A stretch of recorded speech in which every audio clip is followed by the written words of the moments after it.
Hello and welcome back, I'm so glad I get to say that again, to what is hopefully the bigger and newer improved revitalization of the Let's Chat series. You know, last week we talked moths and myths, and this week we're doing movies, specifically of the independent variety.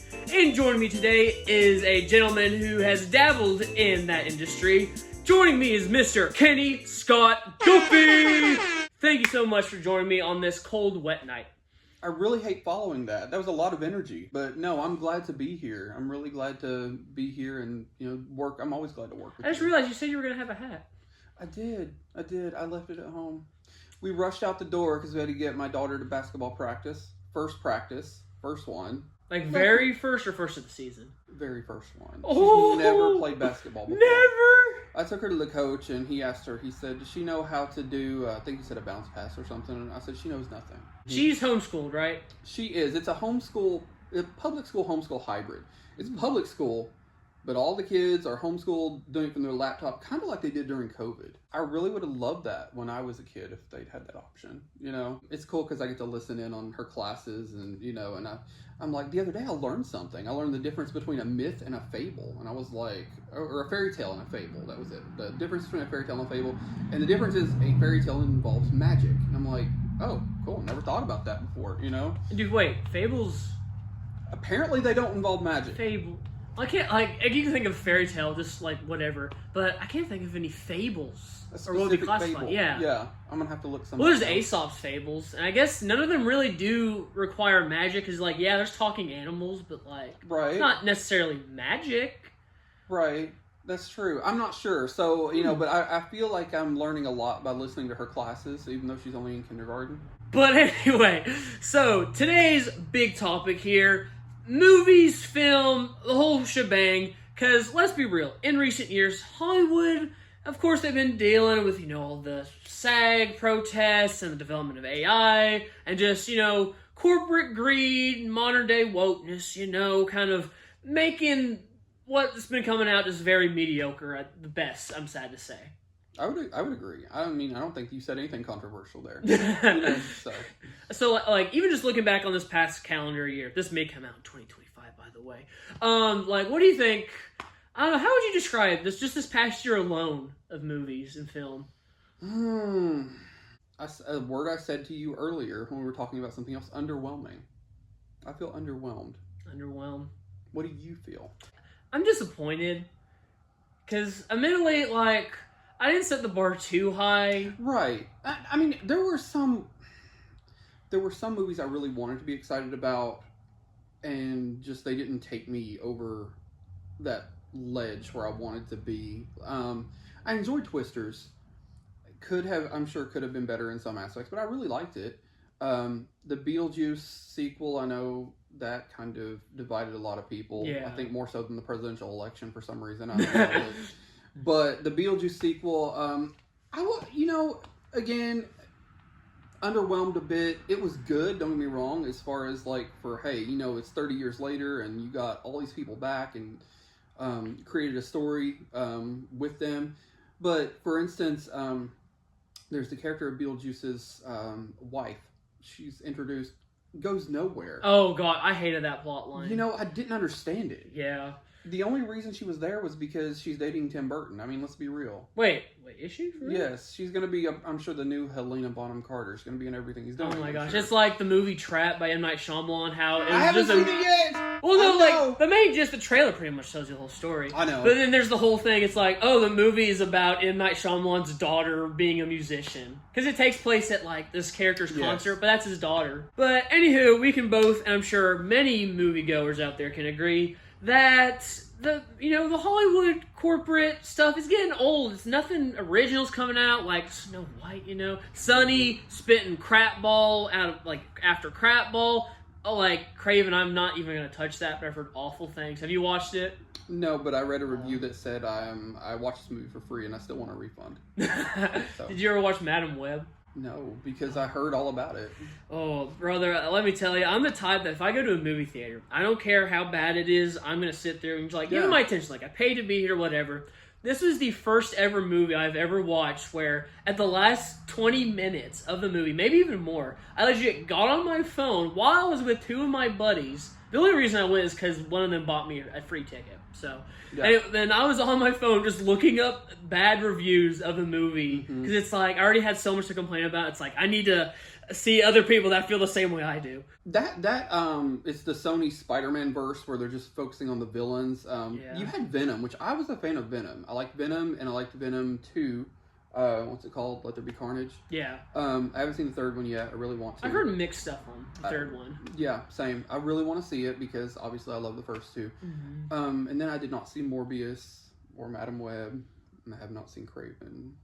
And you're not missing out. That's time of your life that you've saved there. So. Yeah, I just want to see Venom. That's it. That's where I'm at. Rightfully so, but if we go on, the independent film aspect, I think it's really been kind of shining through these past few years. I agree. For instance, I think when I think indie film that's gone more mainstream, I think of the Terrifier series because of where that started. Because I knew about it way long before it became mainstream, before it even hit the theaters. Yeah. And now it's just become this huge big thing, and Hollywood's got no affiliation with that for good. I don't want them to touch it and spoil it. Yeah. I mean, indie films, they're the ones that are breaking the barriers and doing the things. They're the ones taking the risks and doing the things that, the bigger studios in Hollywood are not doing because it's not safe. It's not safe for them. They can't guarantee that they'll get a profit back. I mean, in indie film, you really don't do it for the profit. You do it for the love of cinema. You're an artist, and that's what you're doing. Exactly. You look at older movies, the Spielbergian era. Era. You don't, I doubt they were thinking then, what statistically is going to, do well with this demographic? What's going to make us money? Exactly. No, it's just they had a story they wanted to tell, and it became, you think then, here's a story about these guys hunting a shark, which does sound cool, but you don't think, this is going to be, break the bank. It's just, this is a fascinating story we're going to tell, and they told it in such a great and complex and compelling way that it just stumbled into success. And some of the studio executives or whoever it is that are giving the green lights to some of these projects, they look at it as just a job. I think. No, definitely. And that's the wrong place to be. No, definitely. Imagine analogy time here. Imagine when they invented the first ever cheeseburger. Imagine how much time and thought went into making this combination of burger, cheese, several other ingredients, that whole shebang. But now it's gone to McDonald's level. Take it out of the freezer and slap it, give it to us little pigs that are just going to consume it no matter what. Yeah, and that's the guarantee is that, as you said, that there's going to be somebody there. You're going to have an audience that's going to accept it. And, it doesn't really matter. Yeah, well, hopefully, I think people are finally starting to kind of get that burnout. They've had enough of the old nasty stale cheeseburger. They want something new and delectable that they haven't had before. None of this they're just cash grab after cash grab doing live action this, sequel this. And it's just getting so tiring. Totally. I think Hollywood specifically goes through phases where they do that. They turn out sequels and remakes. And and people always talk about how it seems to be getting worse. It does, but they go through phases where it's okay, they'll pull back on the sequels and they'll start releasing remakes, and then they'll do sequels again, and they'll do remakes again. But they never really go back to original content. No, they don't. And if they do, it's this very formulaic thing that's just so easy to forget.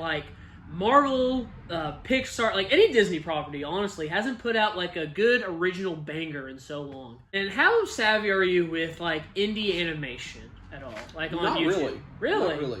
Yeah. And I can understand that because I feel there's a very niche audience. But have you heard of stuff there's Hell of a Boss, Has Been Hotel, Amazing Digital Circus, stuff like that? No, but I love these titles, so I'll check them out. Send me Well, you should. Oh, definitely. Yeah.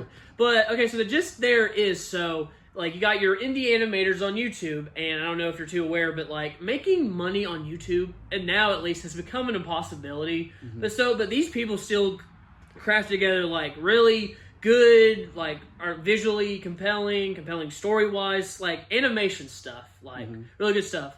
And VivziePop, the creator of both Hell of a Boss and Has Been, I've just both mentioned, has been picked up by A24 as well as Amazon Prime, And it's like, it came out with one season this year, it's about to have a second next year. But the fact that someone who started off solely on YouTube, who now like works for like Amazon in a good way, I assume, and A24, and with big celebrities like Broadway stars, and even Keith David, he's in this, and like who doesn't know Keith David and his beautiful brooding voice?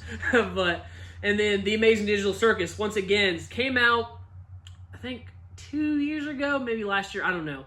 But they've even, like, while they still upload to YouTube, they got picked up by Netflix as well. So just seeing stuff like that, like, that's kind of inspiring. Send me these links. I'll check them out later. Because I love animation, you know? Oh, really? Like, I mean, yeah, I do. I actually recently introduced my daughter to Hey Arnold. Oh, Father of the Year. She calls it Hey Ronald. Yeah, I've tried to introduce her to all those shows like that, like Courage the Cowardly Dog. And, traumatize them while they're here. Right? I mean, get it out. You know, which she's grown up on, you know, horror movie sets and things like that, you know, so she's pretty adept at, I guess, knowing when something's not real and it's just a movie. I would recommend Amazing Digital Circus. Not even horror related. It's just, if it tells you anything, Spirit Halloween, they were selling, like, the main character, Pomni, they were selling costumes for children. Really? So. I love Spirit. I wish we had a Spirit Christmas here. I know. And it's cool that they came up with that. I thought that was the plan, like, originally. When they opened the first Spirit that, you know, around here, I thought it was the plan. I was like, oh, is this going to be a permanent store and just holiday themed? You know, kind of like maybe like, you know, what's that one? Holiday World? Is that it? Is that the name? Or is that Oh, like the amusement park? Well, yeah, like something like that. You know, like, but anyway, it's just holiday themed, you know, and I'm like, I thought that was going to be the plan, and then it closed after Halloween. I'm like, oh, I guess that was it? Okay. You know, and then it came back the next year, and I'm like, oh, okay. I looked it up, and I was like, this is a thing. Other cities get this thing. Okay, so. Did you see the SNL skit when they were making fun of it? I did, actually. They kind of clapped back at them too, I think, didn't they? They did with like the SNL 50th anniversary costume. Yeah, I still watch SNL. You know, I can't say I watch it every weekend, but you know, I'll watch the occasional clip. I can't bear through a full sketch these days. I can't sit through an entire episode all that much. If I'm home alone and it is on, I'll turn it on. But you know, I still watch it occasionally. It's definitely not what it used to be. Oh gosh, no. And again, that goes back to that mediocrity thing, right? Yeah. They can churn it out because they know that the audience will be there and it doesn't matter. Yeah. Sadly so. And they'll know, like... That was perfect. Yeah. I like that segue. That was great. You know what? Something else I've noticed? I feel like, especially like 90s to early 2000s, that was like the era, or a era of like comedy. And I know it goes longer before that, but I'm thinking like earlier SNL, Adam Sandler movies, and just like Will Ferrell movies. But now it's like, I can't even really think of a comedy movie that came out this year. No, and you know what's in so my film partner Chris, actually, he's always trying to push me and challenge me. He's like, we need to do a comedy. Ooh. And I've thought of one, which I will tell you later. I'm not going to say it here where everybody else can hear it. But I'll tell you later, and I think could be a good idea for a comedy. But yeah, comedy, I can't think of a recent comedy that, you know, there's no Animal House anymore. You know, there's no, which I know we were saying specifically like in the 90s, you know, like when I was a kid in the 90s, man, there were some great movies that I saw back then. And just now it's like, it's just dull and lifeless. It's like you look at McDonald's when we were a kid. That's what it reminds me of. You know, you had the golden arches and the ball pit and everything, and now it's just like dull and gray and lifeless. It's very depressing. It is. Gosh. So, yeah. And that circles back to the cheeseburger analogy. The cheeseburger! Let's actually talk about you. Actually kind of give the background to the dabbler in indie film. You want to kind of spill in tea? A little. I could. I hate talking about myself, though. I really do. I always say I never did anything until I became a dad. Like, never did. My daughter was born, and for some reason, I started really thinking about my legacy. You know, what am I leaving behind for her? And she was born cleft affected. She had a cleft lip and palate. She had 2 major surgeries before she was a year old to correct that issue. But the first week we had her home, we were taking turns sleeping. You know, one would be up with the baby and one would be sleeping, and we'd take turns. And when it was my turn, the thing is, she would sleep if you held her. You know, you had to hold her, you know, or she wouldn't sleep. So one night I was holding her, and I was just scrolling on my phone. I was so bored, and I just had a lot of thoughts and things that were, you know, a lot of feelings. And so I was like, I started typing them in my notepad on my phone, you know. while I held her with one hand, I was typing with the other one. Multitasking. Right, and before I knew it, I had typed a lot, and I'm like, oh, okay, that kind of has a bit of a narrative to it, okay. So the next night, I continued doing the same thing, and then I'd written, like, a lot, and I'm like, okay, I've written enough for, like, a chapter. Maybe I could just write, like, a little bit more. Ooh. So then I did. I wrote a little bit more, and I wrote it, and I was like, okay, that could be a chapter. And then I started doing an outline. I taught myself how to write a book, you know. I was like, okay, so I've got a chapter here, so I need to do this could be the second chapter where it starts, you know, and ends. And I wrote, before I knew it, I had finished my book, my memoir, For Delilah, was what I had titled it. After I started writing, I just got this creative bug back in me that I always had as a kid, because I always grew up wanting to make movies and write books and stuff, and I just never thought it would happen, you know, because I came from a very small town. Mm-hmm. And people didn't really get out of there. Like, once you're there, you're there. Yeah. You know? It's kind of like a fun house with all these mirrors. It's like you're stuck, you know. I think of it as more of a blue trap. That too, yeah. I just started getting really creative again, and so I started podcasting. And during the pandemic was perfect, because you had all these artists and, you know, people who wanted to have something to do because they were all in lockdown, you know. So started reaching out to some people I'd grown up watching on television and movies, and they all, you know, said yeah, they wanted to come on. They came on the podcast, and we talked and developed some great friendships that way, like with Trevor, as I mentioned specifically, and that opened some doors to step into the indie film world, which I did, and worked on a couple movies as a producer, not really on set, but just, you know, kind of assisting them with, you know, reviewing things and getting maybe some backers that would assist with financing and things of that nature. But it wasn't fulfilling what I wanted, and so during the pandemic, I got the idea to do a remake of Night of the Living Dead, which I wanted to do because the pandemic really was, I thought COVID was a great allegory for, or Night of the Living Dead was a great allegory for COVID, and I thought, okay, it's time for that story to be retold again. And I got together with another filmmaker in the area, and, you know, we started working on that project together, and we put out that movie like a few months later, and then we hopped into another one, and, you know, and then I met my current film partner, who I have now, Chris Hooten, who is an amazing human being. Can't think of anything better to have in the industry than somebody who's got your back and somebody who's honest with you, and, you know, you can trust them, and they just want to make a great product. Take notes, Hollywood. But anywho, I hate to put a lid on what has been a very, like, I feel like we got a lot of stress out just about movies and products this year. I think it was I think productive. we needed this. Yeah, I think that was good. Thank you for that. Yes, likewise. And for you out there, after this video, go watch a really good older movie, probably something that has heart and soul with it, and go support your indie film and showmakers. They need it. They're actually putting in the time, effort, and creativity into stuff. So go support them. Support this channel as well, because I like to consider myself a bit of a creator. But and also support this guy who has put his heart and soul to a lot of stuff and has so much still to give. So thank you for being awesome and joining me. And like that, that is a wrap.